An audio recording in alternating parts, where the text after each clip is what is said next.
Greetings, welcome to the Man Cave for another episode of Man Cave Meals. Today we're going to make a batch of hot sauce, and I've got a lot of nice looking, really good looking ripe cayenne peppers here in my garden. So we're going to make roasted garlic and cayenne pepper hot sauce today, so let's get started. Okay, the first thing we're going to do is I've got my cold smoker running inside the Kamado Joe here. I'm going to set my peppers right here in the middle, and we're going to cold smoke these guys for probably 3 hours or so. And what I've got here, I've got 1 pound, or maybe a hair over 1 pound of fresh cayenne pepper. So we're going to close that up, let them cold smoke for several hours. Okay, the next thing we're going to do here to get ready, just get started making this hot sauce, is I'm going to take 1 bulb of garlic and cut the bottom off of it just like that, fairly large bulb, and we're going to drizzle this with olive oil, and then we're going to roast that in the oven in my little garlic roaster here.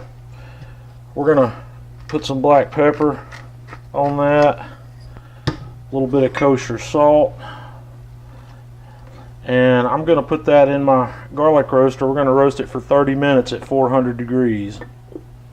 Okay, now that I've got my garlic roasted, we're going to get a stock pot together here and start putting our ingredients in. We're going to start out with 2 cups of white distilled vinegar, 1.5 cups of water,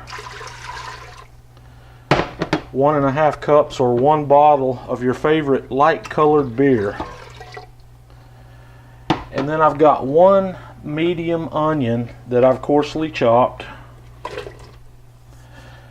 And I've got 3 medium-sized carrots that I've peeled and roughly chopped. And then we've got our roasted garlic that I've peeled. And I've taken the tops off of our cayenne peppers. We're going to put them right in there. And then 1 tablespoon plus 1 teaspoon of salt. And we're going to turn the heat on here and bring this to a boil. Okay, after we get to a boil, we're going to put the lid on, turn the heat down, and let that simmer for 45 minutes. So we'll be back to have a look at that after 45 minutes. Okay, we've been simmering here for 45 minutes, so I'm going to turn the heat off now, and I'm going to take that off the burner, and we're going to let that cool down to close to room temperature before we come back. Okay, I have transferred my cooled mixture into my blender, and then we're going to add the final ingredient, which is 1/4 cup of liquid pectin. And the reason we're using this is to help with the consistency of this sauce, where it's not too runny, where it gives it a nice smooth texture like you'd want in a good hot sauce. So I'm going to put that on there, and then we'll blend this up. Okay, we're going to give this a good blend here in the Ninja. We'll turn it on first.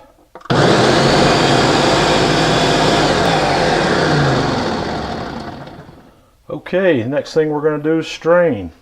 Okay, we're going to pour our hot sauce through a strainer. There might be some whole seeds or some skins from the peppers left behind, so we're going to get all that out in here and run it through the strainer. I'm just going to use the back of a wooden spoon to get all this pushed through the strainer, and then we'll be back.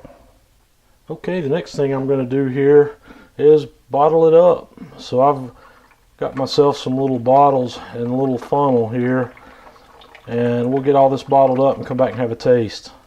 Alrighty, our sauce is finished. I got a yield of 11 of these 5-ounce sauce bottles out of this batch, so that tells me right away I want to double this recipe next time I make it, so I get a lot more. So we're going to have a little taste of this. I'm going to pour just a little bit of this out in a spoon. I've already done a little taste test of it, but we're going to try it here. This sauce has a really nice flavor. The garlic, you can definitely taste that roasted garlic in here along with the cayenne. It's a slow sauce. It's not overpoweringly hot, but it has a nice bite to it. It has a really nice bite. And it's one of those ones that, you know, catches up with you after it's been in your mouth for a while. You can feel it. You can definitely feel the heat from this. I'm real happy with this. I'm going to definitely make this again. I'm going to make some more as the rest of my pepper harvest comes in this year. One note I'd like to make about this sauce recipe is I found this basic concept in another YouTube video, which I can't remember exactly who it is or which one it is, but I will link that in my video description here. I've just changed it up a little bit with some of the ingredients and techniques I used in this sauce. But the base of this sauce, everything that we put in this sauce before the cayenne peppers is a base that you can use to make any kind of sauce like this you want to make. You can change up the peppers. You could use habaneros, or you could use a mixture of habaneros and fruit, or you could make a pepper blend. You know, you could use serranos or any kind of blend of hot peppers you like and get the heat level wherever you want it. So keep that in mind when you make this, and I'm looking forward to cooking with some of this. So we're going to call it a day here, and until next time, Man Cave Meals.